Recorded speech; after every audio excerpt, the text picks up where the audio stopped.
Alright, so the transmission in the Rabbit, Turbo Rabbit's about to come out. This is a 02JB from, I believe, a Mark V TDI. Previous owner said that the gears were cryogenically treated and it has a Quaife limited slip differential in it. However, the people who built the tranny, they didn't do too good of a job. They basically have RTV squirting out of every crevice, and it actually has caused a leak that almost grenaded the transmission because I didn't really catch it early. But that's all remedied now, but the transmission has been making some funny noises and stuff like that, grinding in second and third gear, so I've had it. So I'm gonna swap a 6-speed in it and gonna film as much of it as I can. So we're about to do that now, bringing the car to the front side of where I live. And I got my friend Cameron here and David. They're gonna help me out because I'm getting old. Let's do this. This is the part where you're going to trim the bell housing on the transmission to fit under the timing cover. If you don't, it'll press up against it. When you torque the transmission down, it'll crack the timing cover, and you don't want that. So you have to remove 1/8 of an inch of material off this top plane right here. And so I'm just gonna measure 1/8 of an inch, draw my mark, and trim it down. And there we have the line. So I'm gonna go ahead and get started. For this one, I actually rented an angle grinder from Home Depot, the 110 plug-in type, because they're a lot more powerful. The battery-powered Ryobi I have kind of struggles. So this guy right here is much stronger, so it'll get it done really fast. The trimming is done, 1/8 inch. Kind of hard to see, but that's it. All right, so you can see up Cameron's skirt right now was his little loafers. You never wear socks with these shoes. You got me worried, man. My feet don't stink. They're leather. I hope not. Rawhide, man. Is that Texas rawhide? All right, so I got a big mess going on here because that's how we do it. No clean white shop floors. I'm going to be installing a OEM metal slave cylinder like on the last setup. Audi TTRS crank pulley that I took off my Jetta. Version 2 spool and block off plate, because this setup's going to have a stock linkage on the 6-speed, so I'm going to need that clearance. There's the old boy right there. Have to clean it up a little bit, knock the rust off of it. Yeah. And I think that's pretty much it. So I got Cameron under here, certified technician at this point. All the bolts that he stripped out, he's got so much experience, it's not even funny. But real talk, what we're gonna do here is we're gonna remove the whole subframe just to make it easier to get the transmission in and out, because I really don't feel like removing axle flanges. I always hated doing it. It's not that difficult if you remove the axle flange so that it clears the subframe. Once you get the axles off, there's a, I think it's a 6 or 5 millimeter Allen bolt that's in the center. Yeah, you just undo that shit and pull the axle flange out, and you can clear this knuckle right here. But we're gonna take the whole subframe out because it's easier. When you do that, you should replace all the subframe bolts. They are all torqued to yield, so go to your local dealership and spend $100 on bolts, and then go on the internet and find out what the torque specs are.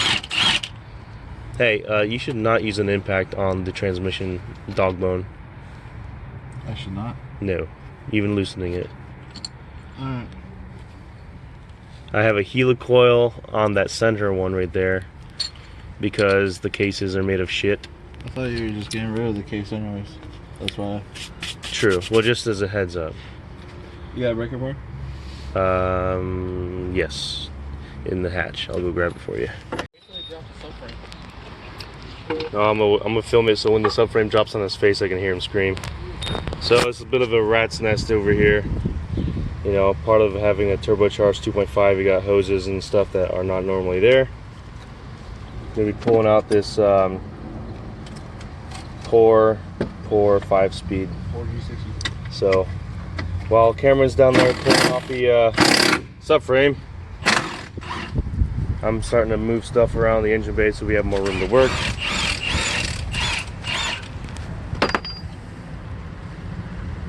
Going good? Yep. We got 3 more bolts.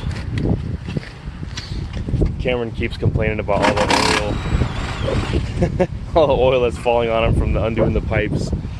The charge pipes and stuff. Oh man. A number of reasons why that's happening. So yeah. No power tools, Cameron. So we're getting the transmission out, but first I wanted to know anyone that's going to be using an 02JB 5-speed transmission. Previous owner had some custom work done where there's like pieces of metal cut to shape to, like, I guess kind of offset the location of the bracket, and some spacers as well. I will show that over here. Hey, come back here with that. Put it down. Okay. Just softly. There we go. Okay. Now back to what I was just talking about. This is the cable bracket that goes on top of the transmission. There's some spacers, an actual spacer here, and they use the nut here as the other spacer to lift the bracket off the transmission a little bit.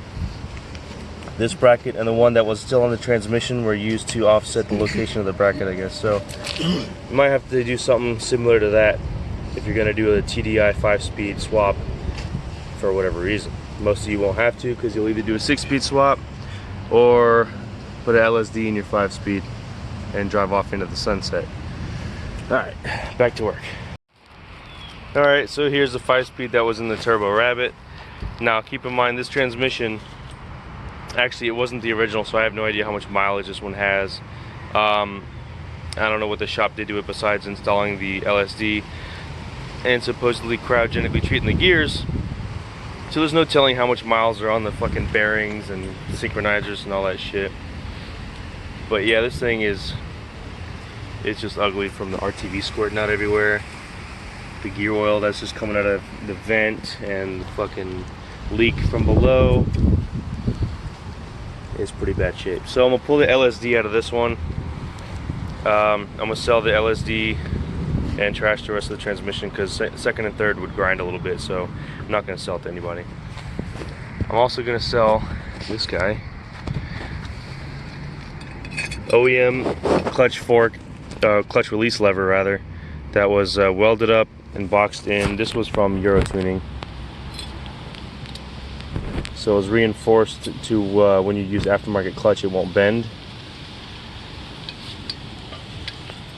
And I'll sell the slave cylinder with it, whoever wants to use that, because it's pretty new and has some washers on it to keep it from breaking in the common area. It's normally where they snap. So, and let's look at the Clutchmasters FX350.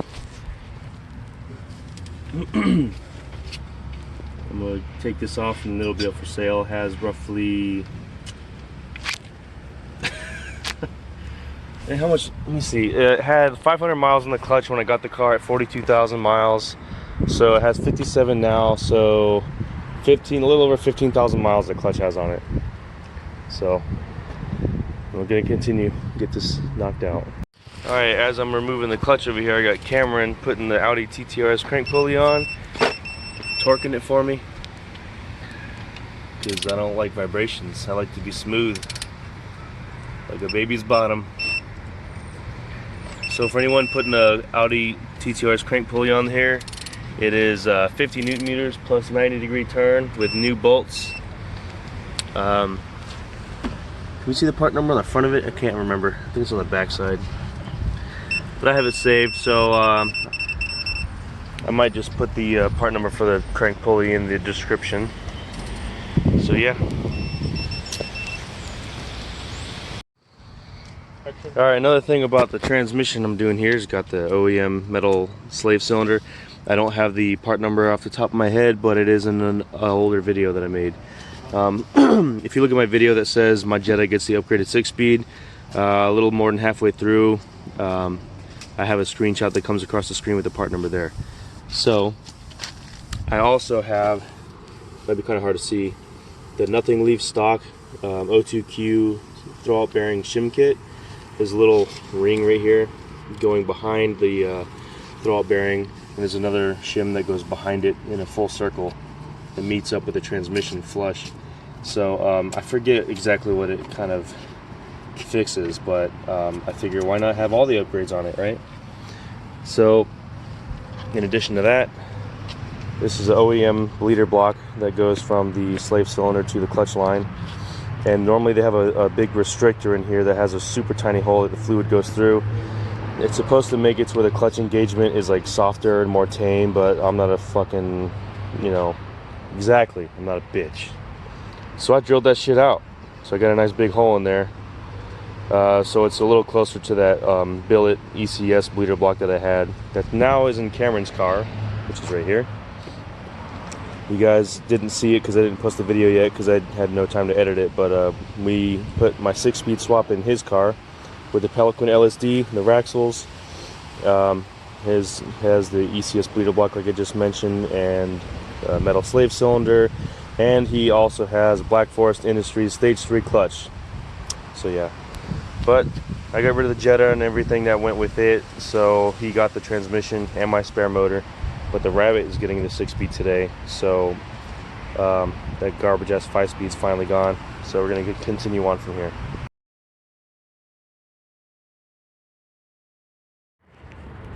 All right, got the BFI Stage 2 clutch kit back in there. I got the spool and version 2 block off plate, vacuum block off plate in there. New hardware, new seal. Yeah. Clutch is completely torqued down, so I'm going to end up getting the transmission in here. We were missing the actual bracket that goes on top of the transmission for the transmission mount, so Cameron's running into his house to go grab that, and they'll be back in probably like an hour. So then we'll get the rest of the transmission in and bolt it up. I'll do the axles and all that stuff. Then they're gonna head out and we'll finish everything up from there. So let's keep going. I wanted to mention real quick, for anyone that's going to follow this and do a 6-speed swap and like use this as kind of a how-to, which this isn't exactly what it was meant to be, but I figured I'd point out a few things. The flywheel bolts, of course, like most things on this car, you have to replace them every time, so I have brand new flywheel bolts in there. They are triple square, I believe M10. They get torqued to 60 Newton meters plus 90-degree turn. So 60 Newton meters plus 90 degrees with a breaker bar and the pressure plate. Now this is BFI specific. Black Forest Industries, their pressure plate bolts are 6mm Allen heads, and they get torqued to 35 foot-pounds, not Newton meters. So I didn't even write down what they converted to, but 35 foot-pounds for these. I think it is slightly different for OEM bolts, so just double check. You know, if you're going to do that, the new hardware you get from the dealership, if you have a stock clutch, make sure you get the torque specs from a technician there. So, yep, that's it. And as far as the spool and block off plate goes, when I got the version 1 block off plate, I don't know if they included torque specs for those little bolts, but they're so, you know, unimportant really. I just kind of snugged them up there, got them pretty tight. So I don't know what the specs are, but it's not that big of a deal. Well, there she is. Car's all done. I know I kind of jumped to the next day because there's actually a lot of stuff that I couldn't film. We all kind of had our hands full towards the end of it. I just hate with a passion swapping a transmission on a front-wheel drive car on jack stands. It's never fun. Probably one of my least favorite things to do in life. But it's in there. So now the Rabbit turbocharged has a 6-speed swap. All the good mounts are up in there just like before. BFI Stage 2, 034, blah blah blah. There is some noise I got. I think what's going on is when the BSH engine mount snapped, the engine sagged down into the engine bay, and I think when that happened it actually bent the downpipe, which sucks. because it had it at a leverage point where the flex joint starts, the downpipe at the end of the downpipe before the flex joint landed on like kind of the chassis of the car when the engine sagged down. So then it started rubbing up against one of the AC lines, and I just noticed that depending on a certain amount of engine load, there's like a vibration noise, and I kind of looked around and it looks like some part of the downpipe is touching where the AC line is under the hood. So yeah, I mean, I'll probably just have to get another downpipe fabbed up, I guess, because I don't know how easy it is just to fucking bend it back down. It'll have to come out anyway. So yeah, anyway, but as far as the 6-speed swap goes from yesterday, you have to excuse me, I'm losing my voice. All is well. Just ran into a couple hurdles here and there, mostly like misplacing subframe bolts and all that stupid shit. Another big complaint to these cars is having to replace all these bolts every time you take them off. Really just wish they made these subframes where it was dead set, centered perfectly from the factory, instead of having to get a hardware kit to make it center. You know, why on the earth would you ever have to shift the subframe left and right to make the alignment good? If it's dead center from the factory, just use the fucking tie rods and be done with it. But nope, we got that pain in the ass. So anyway, I'll pop the hood real quick. Gotta get going. I'm gonna drive down to Sarasota. My girlfriend's waiting for me. So,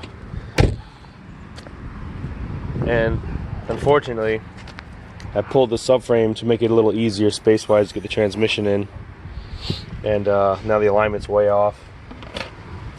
And I kind of buckled, and I went to a Tire Kingdom and told them, you know, do me a front-end alignment real quick. And they told me they couldn't do the front-end alignment because the tie rod is bent, which I find that hard to believe, because ever since I've been driving the car, it's been driving perfectly straight. I did remove the subframe once before, not that long ago, and the steering, the alignment was just a little bit off, just barely noticeable. This time it's unfortunately pretty obvious. It's kind of a guessing game to just loosen the bolts up and try to shift it yourself without an alignment machine. So I'm just gonna end up, getting one of those dead set kits, maybe the cheaper version for now, instead of getting the Tyrol Sport. That's like the ultimate one to get. But yeah, so at this point I'm just rambling. She's 6-speed swap, the 5-speed's out. I just don't trust that transmission. You're starting to grind in second and third. The company that installed the LSD had an RTV sealing it up, and it started leaking. So, just not a good idea. I didn't know how long it was leaking for. I think I caught it in time, but I didn't want to go through having a transmission just grenade on me randomly. So now that that's out, I'm going to post the clutch for sale, which is the Clutchmasters FX350. And once I get the transmission apart, I'm going to pull the LSD out of it. So Quaife LSD will be up for sale as well. I had a couple people ask about the LSD already, but I don't think anyone asked about the clutch. So yeah, so I'm going to get going. I want to thank Cameron and his friend David for helping me out. Pulling the transmission in these cars on the ground is kind of a pain in the ass, even though I've done it a bunch of times already. It never gets easier, really. If you have the right tools and equipment, leverage is everything. Once you're prepared and you have the right tools for the job, it's a lot quicker. But yeah, anyway, so I'm gonna end this video there. It wasn't so much of a to-do video or a how-to video on swapping the 6-speed into the car, but I at least mentioned trimming the bell housing and stuff like that. I guess I'll just put a list of all the parts you need to swap the 6-speed into the Rabbits and Jettas in the description, so anyone who's curious can at least see the parts that they need for the swap. Know that the only modification is really the bell housing trimming, and that's really it. So yeah, anyway, have fun, stay tuned. We'll try to put out more videos now that things are slowly rolling again. Later.